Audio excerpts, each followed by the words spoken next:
Hello everyone, welcome back to my channel MT collections.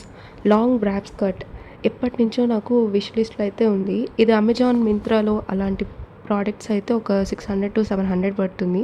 అలా కాకుండా నేనే స్టిచ్ చేసుకుందాం. జార్జెట్ శారీ మా మామ్ది వార్డ్రోబ్లోంచి తీసేసుకున్నాను. సో ఇప్పుడు నేను ఎలా స్టిచ్ చేశానో ఈ ఫ్యాబ్రిక్ని నేను మీకు చూపిస్తాను. జార్జెట్ శారీ ఫస్ట్ మనం మార్క్ చేసుకోవాలి. పళ్ళు అనేది నేను రిమూవ్ చేసేస్తున్నాను, ఎందుకంటే పళ్ళు అంతగా లేదు. సో ఎగ్జాక్ట్గా 4 మీటర్స్గా కావాలి.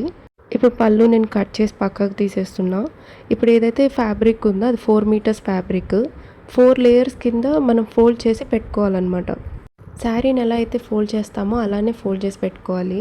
ఈ ఫ్యాబ్రిక్ లెఫ్ట్ సైడ్లో అయితే ఫోల్డింగ్ ఉంది, రైట్ సైడ్ ఓపెన్లో ఉంది. ఓపెన్లో ఉన్న దాన్ని లెఫ్ట్ సైడ్కి పెట్టి అంటే ట్రయాంగిల్ షేప్ వస్తుంది. ఇప్పుడు వేస్ట్ సైజు, లెహెంగా లెంత్ ఆ మెజర్మెంట్స్తో మనం కటింగ్ అయితే చేసుకోవాలి.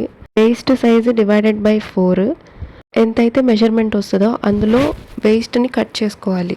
అక్కడి నుంచి టేప్తో కిందకి బాటమ్కి మెజర్ చేయాలి లెంత్ కోసం. ఫస్ట్ మనకు పెట్టుకోవాలి లెంత్ ఎంత కావాలి అని. తర్వాత అక్కడి నుంచి మనం మార్క్ చేసుకోవాలి. ఫ్యాబ్రిక్కి అంతా కరెక్ట్గా మార్క్ చేసుకున్నాక ఎగ్జాక్ట్గా మార్క్ చేసుకోకుండా +1.5 అనే కింద యాడ్ చేసుకొని, అంటే ఖర్చు కోసం స్టిచ్చింగ్కి యూజ్ అవుతుంది. ఇది నేను ఫస్ట్ టైం ఇట్లాగా స్కర్ట్ చేయడము. డాన్సర్స్కి బాగా యూజ్ అవుతుంది ఈ type of skirt. Vacational trips కూడా బాగుంటుంది ఈ వెస్ట్రన్ వేర్. నెక్స్ట్ ఎలా కట్ చేశాను, ఎలా ఉంది అనేది నెక్స్ట్ పార్ట్లో అయితే చూద్దాం. Thanks for watching. Bye bye.